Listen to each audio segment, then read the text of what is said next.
जब समस्याओं की वजह समझ लेंगे तो उनका समाधान आसान हो जाएगा। नमस्कार दोस्तों, मेरा नाम है अमर और आज के वीडियो में हम गौतम बुद्ध के एक कथा के बारे में जानने वाले हैं। गौतम बुद्ध की एक प्रचलित कथा के अनुसार एक दिन सुबह सुबह सभी शिष्य बुद्ध का प्रवचन सुनने के लिए एक साथ बैठे हुए थे। कुछ देर बाद बुद्ध अपने साथ एक रस्सी लेकर आए। तथागत के हाथ में रस्सी देखकर सभी शिष्यों को हैरानी हुई। बुद्ध अपने आसन पर बैठे और उन्होंने रस्सी में एक के बाद एक 3 गांठ बांध दी। इसके बाद उन्होंने शिष्यों से पूछा कि क्या यह वही रस्सी है जो गांठ बांधने से पहले थी। इस प्रश्न के जवाब में एक शिष्य ने कहा कि यथागत इसका उत्तर थोड़ा मुश्किल है, ये हमारे देखने के तरीके पर निर्भर करता है।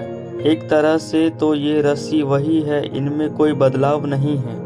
एक अन्य शिष्य ने कहा कि अब रस्सी में 3 गांठ लग चुकी है जो कि पहले रस्सी में नहीं थी, इसे बदला हुआ भी कह सकते हैं। कुछ शिष्यों ने कहा कि वास्तव में मूल रूप से रस्सी वही है लेकिन बदली हुई दिख रही है, इसका मूल रूप बदला हुआ नहीं है।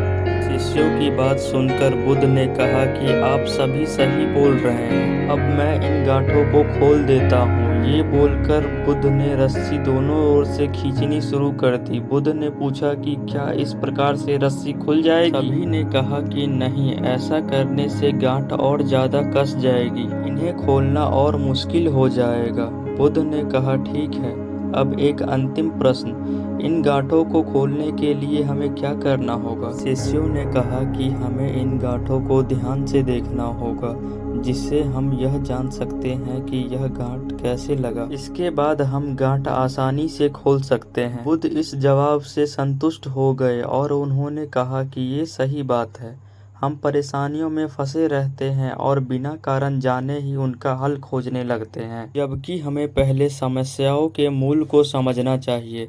जब समस्याओं की मूल वजह समझ जाएंगे तो उन्हें सुलझाना आसान हो जाएगा।